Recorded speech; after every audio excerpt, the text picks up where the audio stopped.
பெற்றுக்கொள்ளாதபடி, நன்மையை பெற்றுக்கொள்ளக்கூடாதபடி அவன் துன்பத்தையே கண்டான். என் அன்பு ஜனமே, ஆனால் வசனம் சொல்லும், ஒவ்வொரு வசனமும் யோசேப்பை குறித்து தேவன் அவனோடு இருந்தார். சிறைச்சாலையிலையும் அவனோடு இருந்தார், அடிமைத்தனத்திலையும் அவனோடு இருந்தார், குழியில் இருக்கும் பொழுது அவனோடு இருந்தார். நீ படுகிற பாடுகள் எல்லாம் என் தேவன் பார்த்து கொண்டு தான் இருக்கிறார். நீ எடுகிற ரகசியமாய் வடிக்கிற கண்ணீரை என் தேவன் பார்த்து கொண்டு இருக்கிறார். உன் மன வாஞ்சையை என் தேவாதி தேவன் பார்த்து கொண்டு தான் இருக்கிறார்.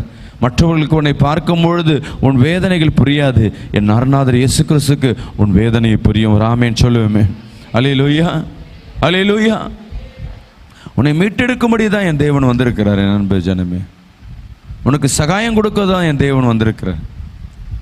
உனக்காகவே தான் அவர் இந்த உலகத்திற்கு வந்திருக்கிறார். அவர் சொல்கிறார், உன்னை மீட்டெடுக்க, உன் வாழ்க்கையில் ஒரு ரட்சிப்பு கொடுக்க, ஏதாவது ஒரு வழி கிடைக்காதான்னு பார்த்து கொண்டிருக்கார்.